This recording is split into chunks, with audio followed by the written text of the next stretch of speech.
আসসালামু আলাইকুম, কেমন আছেন আপনারা? আশা করি ভালো আছেন, সুস্থ আছেন। তো আমরাও বেশ ভালো আছি। আজ হচ্ছে বৃহস্পতিবার। তো এখন বাজে 7টা, সন্ধ্যে 7টা বাজে। তো ছেলে আর বুনঝি আর কি টিউশন থেকে আসার পরে ওদের দুজনকে নিয়ে চলে গেলাম আর কি ডিমান্ডে কেনাকাটা আর কি ঘরের মাছের বাজার বলতে যখন যেরকম পারি আসি, যে ধরা বাঁধা মাসের শেষেই আসতে হয় তা নয়। আমরা যখন যেরকম পারি আসি, 15 দিন ছাড়াও আসি বা 1.5 মাস ছাড়াও। মাল যখন শেষ হয়ে সেই বুঝে। তো এখনও তো সব মাল এখনও মানে মাল সামান আছে, যেরকম তেল, শ্যাম্পু, সাবান, যাবতীয় ফেস ওয়াশ এইগুলো তো সবই আছে। তাও তো কেনাকাটা তো শেষ থাকে না। আর এইদিকে ছেলে তো এটা নেবে বলছিল। যাই হোক, এতদিন পর্যায়ে যারা যারা চলে এসেছেন অবশ্যই আমার প্রিয় আপু দিদি ভাইয়েরা অবশ্যই একটা লাইক দেবেন। আর যারা নতুন সদস্য হয়ে ঢুকবেন আমার পরিবারে তারা সাবস্ক্রাইব করে পাশে থাকবেন।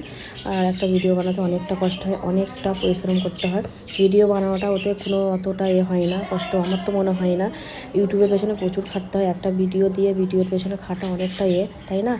সবার ভিডিও দেখলে তারপরে না আমার ভিডিও সবাই দেখবে। প্রচুর খাটতে হয়, প্রচুর পরিশ্রম, তবে এত সুন্দর সুন্দর কমেন্টগুলো আমার মানে এতে আসে, তাই না? তো সবাইকেই মানে সবাইকে সাপোর্ট করলে সবাই সবাইকে সাপোর্ট করে, কিন্তু আমি এরকমটা করি না। আর একদিনও সবাই ভিডিও দেখাটা সম্ভবও হয় না।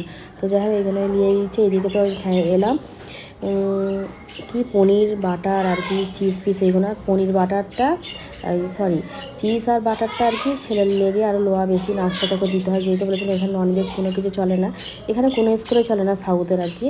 যাই হোক, আর এইটা সন্ধ্যেই ভেজে নিচ্ছি। আর যা যা লোবার তো নিলাম, সবটা তো ভিডিও করাটা সম্ভব হয় না। তো এখানে মধ্যে ভিডিও এমনি ক্যামেরা করতে দেয়ও না ভিডিও, তাও ওরই মধ্যে আমার বুঝি করে দিয়েছে, তাও আমি তো করিনি। দুজনকে নিয়ে গেছিলাম, ওর বাবা তো এসব দিতে যায় না। ঘরের কেনাকাটা যাবতীয় যা যা আমি লাগে সব কিছু মানে আমিই করি। খালি ওরই মধ্যে মাংসটা রবিবার আর কি সন্ধ্যের পরে তো আমাদের বাজার হয়, সবজিটার মাংসটার বাবা করে দেয়, বাকি তো আমার বোনাইকে দিই। আর এইদিকে ডিমান্ডে যত ঝামেলা কেনাকাটা, মাছের বাজার ফাজার যা কিছু লাগে, চাল ফাল সব কিছু এভরিথিং সব কিছু আমাকেই করতে হয়। ওর বাবা এসব দিকে যায়ও না, যেহেতু ব্যস্ত মানুষ, ওকে আমি করি না যে তুমি চলো। মন যখন ফ্রি থাকে বা ফ্রি ও থাকে তখন ঠিক নিজে থেকে নিয়ে মানে যেতে চাই, হয়তো ঠিক আছে এরকম ব্যাপার। তো যাই হোক, এইদিকে তো ছেলেকে তো মোমো খেয়েছিলাম, ওইখানেও ভিডিও বানানো হয়নি। আর ছেলে তো কিছু খায় না, ঘুমিয়েও গেছে, যেহেতু শনিবার। এটা শুক্রবার শায়দ, হ্যাঁ শুক্রবার পড়বে।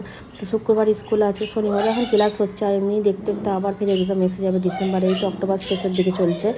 আর এইদিকে বাবা এসে পড়েছিল, যেহেতু এখন কাজের অতটা চাপ নেই, আর এমনিতে তো কাজ করে না, আগেও বলেছিলাম।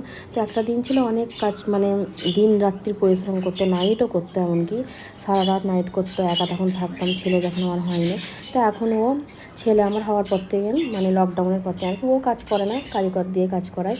আর বাইরের কাজটা তো আমাদের বেশি হয়। আর এদিকেও বললো চিকেনটা আমি মানে কষা করে দিচ্ছি, ওই করছিল। আর বেটা ছেলেদের রান্না মানে তো খুব সুন্দর। আর যে কোনো রান্না মানে যতই সুন্দর করে করো না কেন, লবণ না হলে কিন্তু মাংস বা সবজি কোনো জিনিসই স্বাদ হয় না। লবণ এমন একটা জিনিস, লবণ দিলেই মজা হয়। কারণ এই কথাটা বললাম, এর কারণ আছে। তো যাই হোক, ছেলে তো শুক্রবার পরে গেছে, স্কুলে গেছে। ও বাবা ওকে ছেড়ে দেওয়া শুয়ে পড়েছিল, কারণ লেট হয়ে যায় বাবার শুতে এমনি। আর ছেলে তো স্কুল 9টা থেকে 2:10 অবধি। আবার ছেলেকে এদিকে নামাজ পড়ে, ওর বাবা শুক্রবার নামাজ পড়ে ছেলেকে এনে আবার এখান থেকে বিরিয়ানি আনলো। আমি বললাম যে সবজি তো কিছু নেই, খালি মাংস পড়ে আছে। আর মাংস এমন একটা জিনিস, মাংস সবসময় আমার খেতেও ভালোও লাগে না। আর মাংস না থাকলেও যেন মনটা কিরকম খুঁতখুত করে। মানে আমাদের বাঙালিদের এমনই না, মাছে ভাতে বললাম না, মাছে ভাতে সবাই ভক্ত আর কি।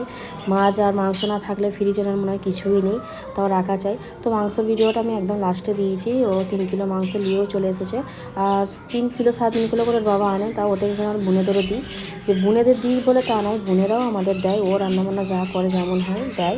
আর আমি তো মানে বেশিরভাগই কাঁচা জিনিস দিয়ে দিই। আর এদিকে ফল টল কেটে নিলাম, ছেলেকে তো জুস বানিয়ে দেবো, তো খাবে। আর বুঞ্জিকে এদিকে মুসাম্মি, লেবু, আপেল, বেদানা দিয়ে দিলাম। ছেলেকে জুস বানিয়ে কোনো কিছু মানে গোটা খেতে চাই না, খেয়ে ওরা এদিকে টিউশন চলে গেল। আমি ভাবলাম যে এখানে একটু নামাজ টামাজ পড়বে, গুছানো গাছানো করি। তো গুছানো গাছানো করছি না, এখানে অতটা মনেও ছিল না। তো আপনাদের সঙ্গে এটা শেয়ার করে আপনারা অবশ্যই কমেন্ট করে জানাবেন আজকের ভিডিওটা আমার কেমন লাগলো। আর যাই হোক, এইদিকে ওর বাবা তো সন্ধ্যের দিকে চলে এসেছিলো আবার ফের। আমি বললাম যে তবে আমার তো বেড়ে সবসময় আমি রেখে দিই আর কি, বাসায় সবসময় থাকে আমার। পেয়ারাটা এনে দিল। আর দুধটা তো আমি ওইটা মানে দুধ কম থাকলে ওটা ইউজ করি, মানে পাউডার দুধের চা তো আমরা খেতে পারি না। স্পেশাল দুধটা তো ছেলে খায়, স্পেশাল দুধ আজকে বললো শেষ হয়ে গেছে। তো ছোটো প্যাকেট নিলাম আমার জন্য, আর ফ্যামিলিটা নিলাম। ফ্যামিলি দুধই ছেলেকে দিয়ে দেবো। ছেলে তো এক টাইম খায়, 2 টাইমে এখন দুধ খেতে চায় না সেভাবে, তাও জোর জবস্তি। যেহেতু বাচ্চা ছেলে, দুধটা তো রাখতেই হবে, তাই না? দুধে প্রচুর সবাই জানে কতটা প্রোটিন ক্যালসিয়াম বাড়ে। তো যাই হোক, আর মাংসটা বললাম যে 3 কিলো লেগেছে, 2 জায়গায় নিয়েছি, এক জায়গায় মানে আর কি বোনকে দিয়ে দেবো, আর বাকিটা তো সব ফ্রিজে রাখতে হবে এতটা খাওয়ার সময়, যেহেতু আমরা 2টো মানুষ, আমার সবজি 5-6 রকমের আছে, ওইটাই আমার 5-6 দিন লেগে যাবে। ওর বাবা থাকা মানে তো কাবাব আনবেই। যাই হোক, এইটুকুনি। আপনারা ভালো থাকবেন, সুস্থ থাকবেন, দেখা হচ্ছে একটা ব্লগে।